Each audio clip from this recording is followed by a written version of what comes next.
market yourself and provide a service to earn money. Okay? So if you're a singer, if you can record yourself, you can put your services out there to maybe record demos for others and be a session singer and remotely. Because budgets in studios and stuff, they are going down and down and down. Because, as you'll find in a minute, this service is becoming democratized. Everyone can now record at home and has that ability. So if you can be ahead of the curve now and actually be able to market yourself and provide those services, it gives you the advantage over others, okay? So I'm just going to go through this and I'll show you a little video and then I'm going to do a little quick demonstration as well. So yeah, just bear with. So just very quickly, I mean, how long has home recording been about? Longer than you realise, okay? It actually started in the 50s with Les Paul. Now, those you may or may not know, Les Paul, his name's on a guitar. Okay, he invented all sorts of things, okay? And he was the first guy to go, I can get a tape recorder and tape machine in my garage, and he was doing it 10 years before everybody else. He was able to multi-track and do things and create techniques that we still employ today, incredibly. Mary Ford and Les Paul, some of the stuff they were doing was so advanced. The techniques are still, you know, as I say, they are still employed. And he created the first multi-track machine, which is called the Monster and the Octopus. So the Monster was the console, and the Octopus was the 8 channels and the tape machine, essentially. So he inadvertently created the home recording studio, okay? And he was still using it up until he died, about 5 or 6 years ago now, and he was still using it all the way through. He never moved into the digital realm because it worked and that's what he was used to. So as technology has become more affordable, we then rocket through. We have people starting before reel-to-reels. In the 60s, we're recording demos at home.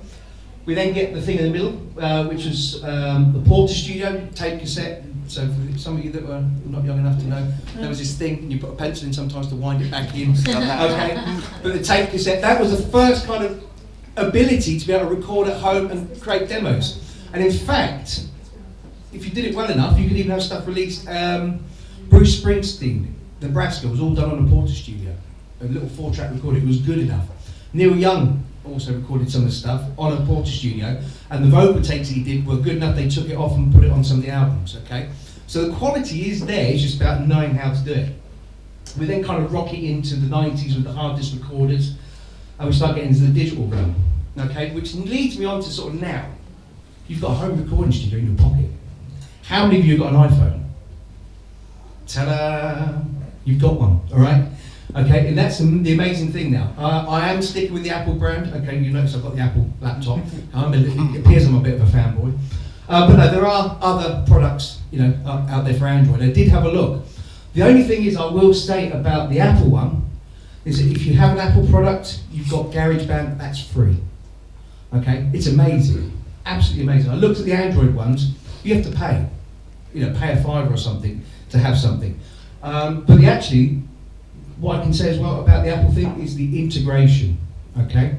The integration between the product, you know, from the phone going to the laptop and working with the studio is unbelievable, okay? And I'll demonstrate that in just a short while. Even if you haven't got an Apple product, you still got a little recording demo studio, okay? Because there's an audio record function, okay, for writing notes. So if you've got an idea for a song, there is no excuse to say, I haven't got anything to capture it. There's that audio capture record, and it will produce a good enough quality to capture those ideas, okay? That's what it's all about songwriting, is, you know, and you can even jot your lyrics down as well in the notes section. It's all there. It's all on your phone, and if, you know, you pay a little bit of money, you have it backed up in the cloud, you never lose it. So if you lose your phone, you kind of manage it correctly, it will be with you. But as I say, music software is the start, you know, the creative process and song arranging. As I say, GarageBand is free for the iPhone, iPad, and Mac. It's an app, which is brilliant, really. So, the beauty of it, you don't need to know how to play an instrument, okay? And that's what I'll demonstrate shortly as well. You don't need to know. If you just sing, and you kind of got an idea about the progression and stuff, there's things in there that'll help you to just put a chord progression together, you know, or even if you want to just mess around, put a chord progression together and start to write a melody, okay? You can do that. You don't need to know how to play or program drums either, which is brilliant. So it's a real creative process. And I'm going to prove it, well, I have proved it, you can record vocals using the internal mic. So you don't need to buy all the outboard kit that goes with it initially. You can start just with the phone. So this guy here He's a major sort of creator, content creator on the internet, a guy called Graham Cochran. And he does a lot for basically the home studio users on YouTube. He's got a massive presence on there. And he sort of promotes the cheaper equipment, and you can prove in a point you can do really good stuff on a budget. And he was then asked, can I do a recording on an iPhone? So I've nicked a little bit off YouTube, I've just got a broad snippet, and this is him doing his song, and you can see how he's put it together. Now he's a bit more experienced, and you can see he's actually programming it together. And then what I'll do shortly is I'll swap to the phone, and I'll just show you what's capable in the phone, all right? So you can see, that's just all from the phone, right? Unbelievable. The only caveat about that is when he recorded his vocal, he just mimed to that. He actually did do it on the phone, but you can see he's not recording it. Because I've tried it, and actually you have to be really careful with your level and messing around and balancing it. But it proves the point and the concept, actually, that you can really put a track together of a good standard when you're demoing your song ideas, okay? So it can be more inspiring. And you're learning about those kind of studio techniques as well, which will help, I'm going to say, most of you are singers here. So it's about understanding those performance aspects as well. And it gives you an opportunity to kind of reflect on what you're doing, listening back about how you're, about your pitch and about your timing and your delivery. You can really kind of use that as a great tool, as a pre-production element as well, which is a massive kind of aspect before you go to a studio. Being rehearsed, knowing your parts, knowing how to deliver it, because that's actually where the magic happens, believe it or not. Although the studio, everyone says the magic is the time you put in beforehand that allows you to actually be creative in the studio and just deliver, okay? And the more you kind of do it beforehand, the easier it gets. Okay, so I've put some things up. I was a Focusrite, unfortunately it fell through. They're going to lend me some stuff to kind of have for you to have a look at. Unfortunately it didn't come through, but the iPad has a huge amount of sort of accessories available. So on the left here, you can see that it's got like a docking station. So if you've got an iPad, you can dock it in, and it means, and you can buy a bundle. And the actual bundle, it comes with a microphone, the cable, the headphone, and the kind of recording package you can use with GarageBand, and you can actually get a small studio setup essentially with the effects and using the GarageBand as a product. And then the one on the right is another one where you can get the cable and you can then convert to. If you have a laptop as well, this is, I'm talking about Apple, but the one on the right there, because it's USB, it will work on a PC as well. Okay, so they do come bundled with free software and bits and pieces as well. So I'm not kind of limited to Apple. I'm just sort of stating the actual advantages really today. So and also, if you play an instrument as well, by having an interface, you can connect directly to it then as well. And then a lot of these programs come bundled with emulations as well, and simulators, so you can actually kind of get more of a rocky sound. You're not listening to a horrible kind of direct guitar, which can be really uninspiring. So there's lots of processes you've got access available to. So what's next? So you've got GarageBand, excuse me. So really, you've got Logic Pro, which is the next level up from that. So if you kind of got into the GarageBand ethos, GarageBand is basically, Logic Pro is GarageBand's big brother, okay? It's sort of GarageBand on steroids, as I call it, which is a fully fledged music production software. It has massive amounts of capability, and the way that Apple have done it, okay, and I will give them credit for this, is that you can grow with the software as well. So when you first open it up, it looks like GarageBand. It has all that functionality, and as you learn it, and as you develop it, you can start unlocking the advanced features and start getting into more of the detailed editing and stuff. So you can grow and learn the software. And it's like even still, the full price if you're not a student, 199 quid actually is really cheap compared to a lot of the other softwares that are out there, because it comes with about 50 gigs worth of sounds, strings, pianos, all sorts, loops as well. And so the education's 149, which again is not bad. So as I say, when you get to the advanced functions as well, you've even got pitch correction. So I haven't called it auto-tune because that's a brand.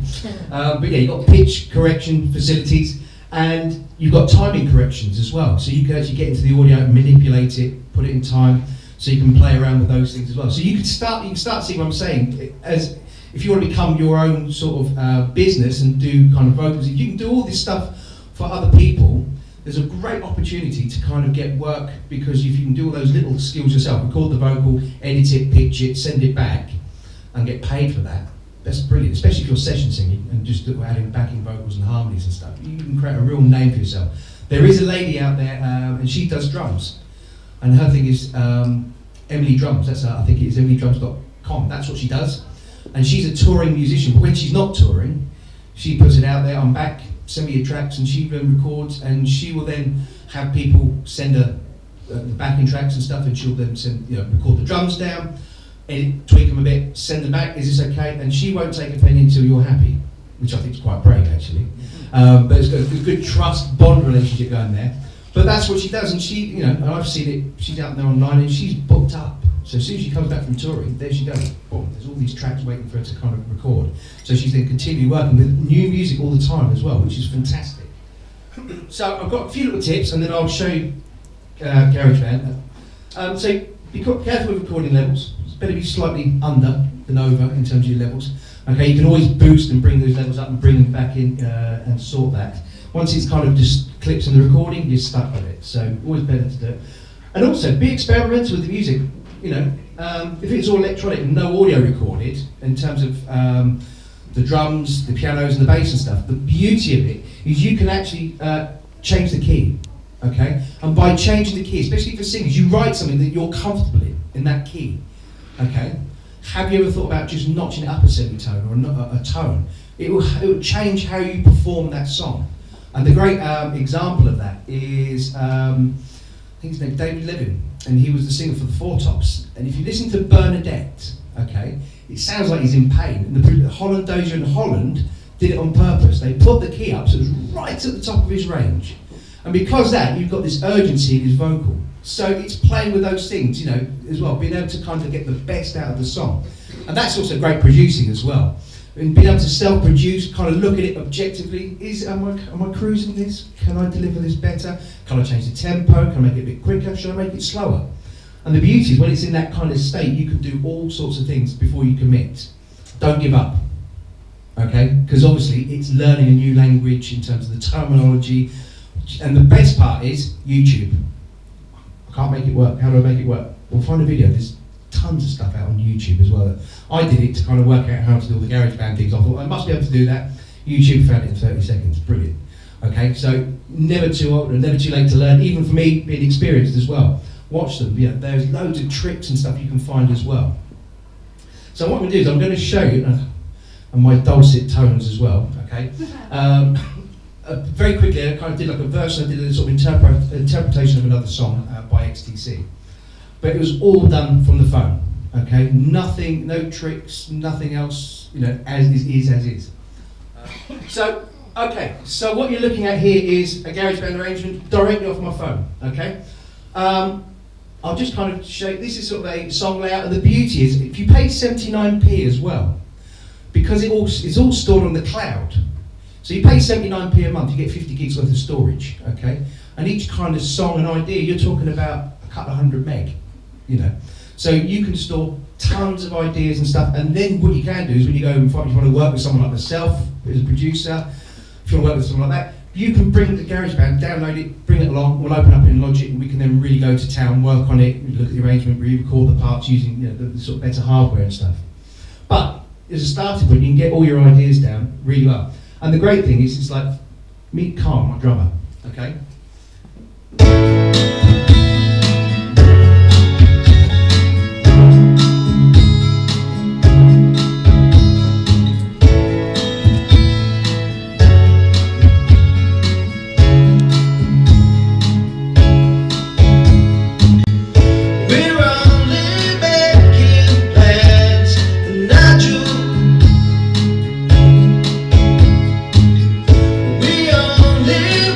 What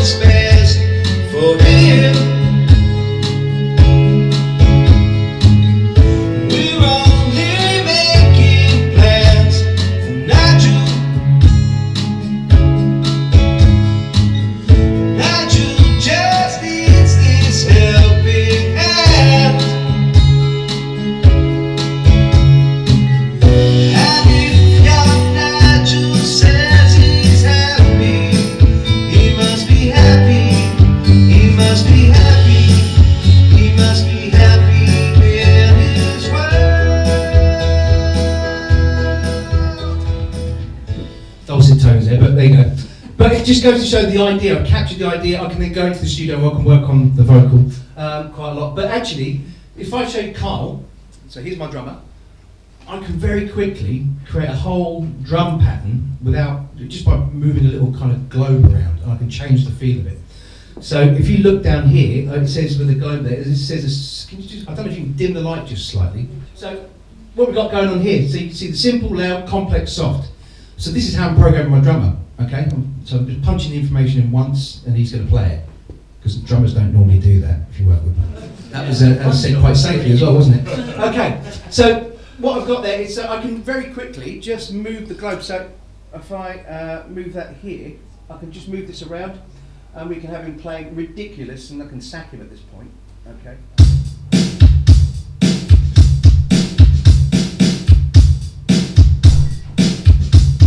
Too much, Carl. You're sacked. You know, it's a balance. So essentially, what I've done is just adjusted it. It's now playing louder.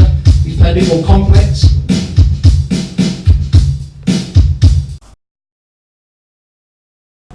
So this is my piano. So I picked the key. I found out what key I'm working in. Looking at it like this, it shows me all the notes within A major. And all I have to do is just press.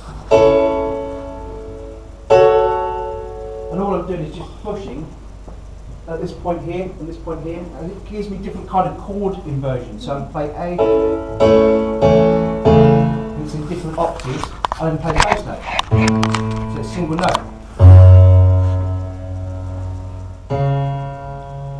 So it's all kind of two-note things. I can do things on the hand. Just be quite careful, because as I was finding out, you end up pressing the wrong button as well slightly, and you get a wrong note in there as well. So be quite accurate. It's difficult to do on an iPhone, but on an iPad it'd be much easier. But you can start to see how you can create a very quick arrangement of a piano. So open that up, and then I can actually go into the edit, and that's actually showing me what the individual notes are. Now I think somewhere I fudged it.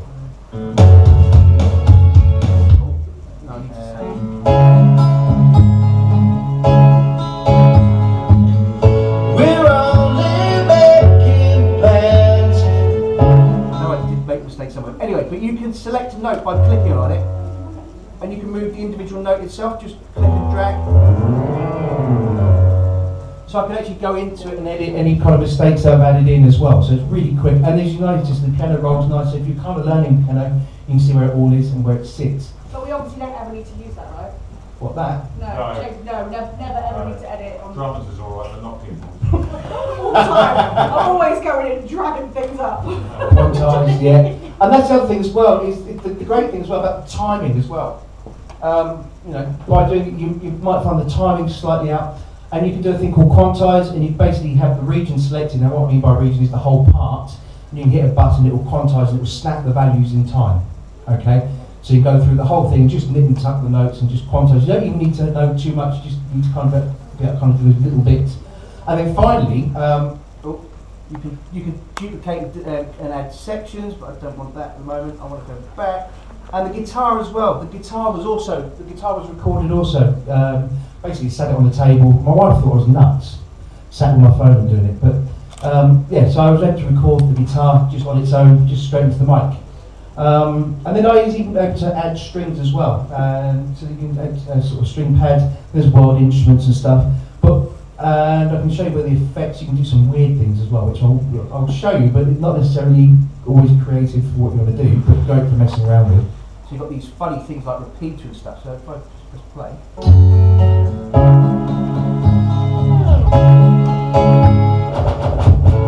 Remix! So yeah, not quite sure how I'd use that, but anyway, you've got these funny things that Apple do.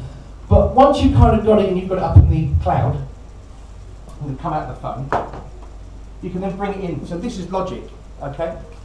So you can see Logic, just all I've done is just imported it in, opened it up, and it's, as I say, it's GarageBand on steroids. So I can do far more in terms of the editing now. So I can actually go into the vocal, I can use the pitch corrections and that it's got available, get into panning, I've got reverbs, and it becomes the full sort of Monty, as it were. So then I've got more drummers available in terms of sound sets. I can then connect the interface that I was talking about earlier, I can connect that in, and I can do the proper vocal takes and stuff. And that's the other thing as well I just want to point out about microphones and stuff. The best microphone is the one you've got in your hand. You don't need to obsess about the gear, okay? You don't need to obsess. If you've got a 58, it will do. You can record an album with a 57 or a 58, okay, which is these microphones here. All the microphones that you get with the kind of bundle software is what we call a condenser microphone. And that condenser microphone, it is just more sensitive, okay? It's a much more sensitive type of mic and you get more nuances. But if you know how to use these and operate one of these, you can create and start recording, okay? And actually, even some of the other demos as well. Happy Birthday, Stevie Wonder. That was a demo recording. That was a demo record that was used. You know, so what you're trying to do is learn how to capture the lightning in a bottle. And that's sort of partly my job as well. All your great records, all the stuff you love, is about the performance, okay? And that's crucial. Yeah? Someone like you, Adele, that's a demo vocal. Yeah, absolutely. And there's just power, there's an emotion. Sometimes you can't always be re-delivered. Sometimes it's the one take. So if you're doing a vocal session and you're kind of warming up, just record it. Just record it. You know, it might absolutely stink, but you never know. There's that 1%. You're just not concentrating. You just welt it out, and it's there. That's the one. And sometimes it's difficult to better. I think that's kind of really where I want to go with it in terms of home recording. But as I say, you've got it in your phones. Download the software, and get used to it, because there is work out there as sort of musicians starting to learn it, that you can actually sort of get in terms of session singing and then things like that, and put it out on Facebook, all those sorts of things, all those mediums. Put it out there that you do these things and network like we're doing here. And great, thanks for having me, Amber. Yeah, and if you want to have a chat about stuff, I'm, let's say, Robbie Dwyer. I've got my own website, robbiedwyermusic.com. I do freelance production as well as doing the teaching stuff. So if you want any help and guidance and those sorts of things, come and have a chat. All right. Thanks a lot. Cheers.